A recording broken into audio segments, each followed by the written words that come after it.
Jam masuk sekolah siswa ini menjadi pukul 6 pagi, ini kemudian juga menuai pro dan kontra. Kita lihat bagaimana tanggapan masyarakat, bahkan 5.30 ya masuknya, Iya, 5.30 pagi bukan jam 6 pagi. Ini memang penerapan terkait dengan pukul setengah 6 pagi ini membuat sejumlah siswa terpaksa berjalan kaki ya Stefani ya. Hal ini karena angkutan umum di Kota Kupang pada jam tersebut belum beroperasi. Betul sekali, kita lihat informasinya.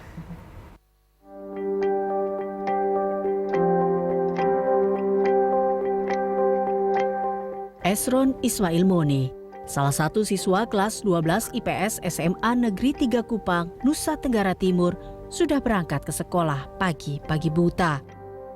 Kebijakan pemerintah memberlakukan jam masuk sekolah memaksa Esron untuk tiba di sekolah pukul setengah 6 pagi.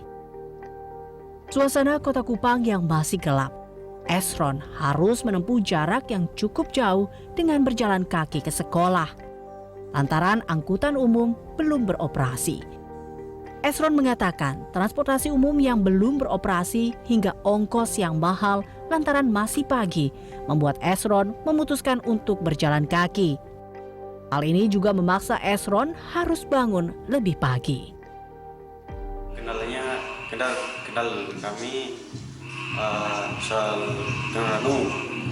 Nah, kalau pagi-pagi itu susah kayak dapat kendaraan itu, jadi terpaksa ketemu semua tuh harus jalan kaki. Kalau misalnya ada teman yang lewat berarti ketemu numpang atau nebeng ya. Guru SMA 3 Kupang, Octavianus Nomleni mengatakan, pekan kedua penerapan aturan jam masuk sekolah ini masih ada siswa yang terlambat, meski jumlahnya menurun.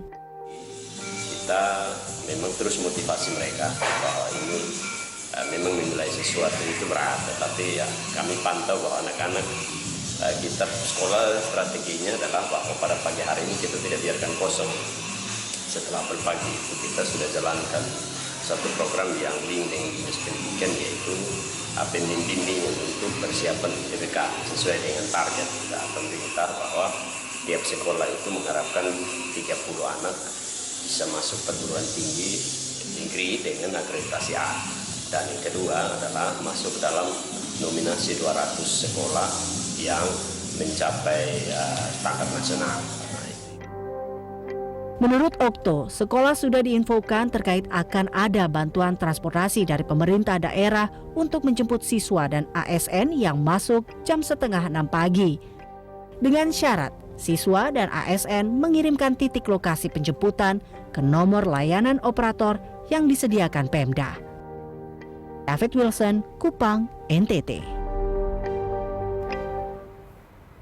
Ya pemirsa, bagaimana tentunya penerapan aturan jam masuk siswa dan ASN di Kupang ini? Kita akan menanyakan langsung dengan koresponden di Universe, David Wilson, langsung dari Kupang, NTT. Ya, David, sudah sepekan aturan ini diberlakukan. Sejauh ini, David, bagaimana penerapannya di lapangan, David? Baik, dapat kami laporkan terkait perubahan jam sekolah di Kota Kupang, Nusa Tenggara Timur. Pada pukul 5.30 pagi, saat ini sudah masuk minggu kedua.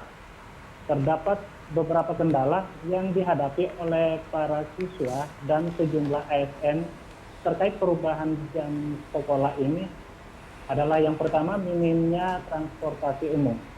Yang kedua keamanan sepanjang perjalanan dari rumah menuju sekolah, khususnya serta belum terbiasanya rutinitas bangun pagi khususnya bagi para siswa, yakni pada pukul 4 untuk mempersiapkan keperluan sekolahnya sebelum mereka menuju ke sekolah. Mereka juga harus mempertimbangkan jarak tempuh dari rumah menuju sekolah karena sebagian dari para siswa ini tidak memiliki kendaraan pribadi, ditambah lagi pada jam tersebut angkutan umum belum beroperasi. Pada pekan kedua ini kendala keamanan serta rutinitas bangun pagi bagi para siswa sudah perlahan mulai terbiasa.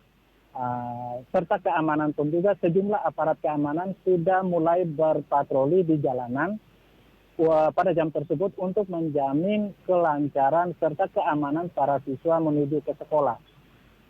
Sementara untuk layanan angkutan umum hingga saat ini memasuki pekan kedua masih minim.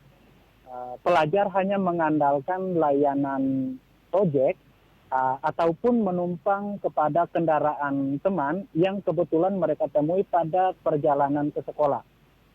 Banyak juga bagi siswa-siswa yang tidak memiliki kendaraan, mereka juga lebih memilih untuk berjalan kaki karena tarif yang diberlakukan untuk layanan ojek lebih mahal dibanding dari tarif angkutan umum sendiri. Begitu. David, Anda katakan bahwa terkait dengan layanan antarjemput juga sudah mulai diberlakukan pada pekan kedua ini. Tapi apa yang menjadi kendala hingga masih ada siswa yang belum ibaratnya belum memanfaatkan terkait dengan layanan ini? Sesuai instruksi Gubernur NTT, akan ada instrumen pendukung lain, terutama bagi instansi terkait untuk menyediakan bus antarjemput bagi para pelajar ini di pagi hari menuju ke sekolah, berhubung angkutan umum belum operasi pada saat jam yang telah ditentukan. Namun, mungkin terkendala terkait jaringan maupun sosialisasi yang dilakukan oleh dinas terkait kepada pihak sekolah, terutama bagi para siswa maupun ASN, sehingga itu menjadi hambatan. Ditambah lagi tidak semua siswa memiliki telepon genggam, terutama Android, untuk mengakses layanan informasi, terutama untuk membagikan lokasi keberadaan titik penjemputan mereka. Artinya infrastruktur terkait dengan hal ini, di mana itu adalah komunikasi masih menjadi kendala untuk layanan atau pendukung instrumen antarjemput ini. Tapi David, ini kan memang selain dari siswa, ASN juga kebijakan yang dikatakan masuk pada 5:30 pagi ini. Nah, kalau kita tahu sebelumnya siswa dimajukan jam sekolahnya, artinya berkaitan dengan prestasi. Lalu bagaimana dengan ASN ini?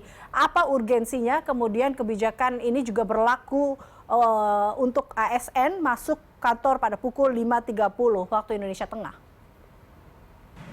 Baik, pemberlakuan perubahan jam pada pagi selain bagi siswa juga diberlakukan pada ASN, khususnya pada instansi Dinas Pendidikan dan Kebudayaan Provinsi NTT. Dimaksud untuk para ASN pada Dinas Pendidikan dan Kebudayaan untuk memantau dan mengawasi pelaksanaan uji coba yang dilakukan pada 10 sekolah yang nantinya akan dipilih 2 sekolah dalam 1 bulan ini berjalan, akan dipilih 2 sekolah unggulan yang selanjutnya nanti akan mendapatkan dukungan penuh dari pemerintah daerah, baik anggaran maupun fasilitas.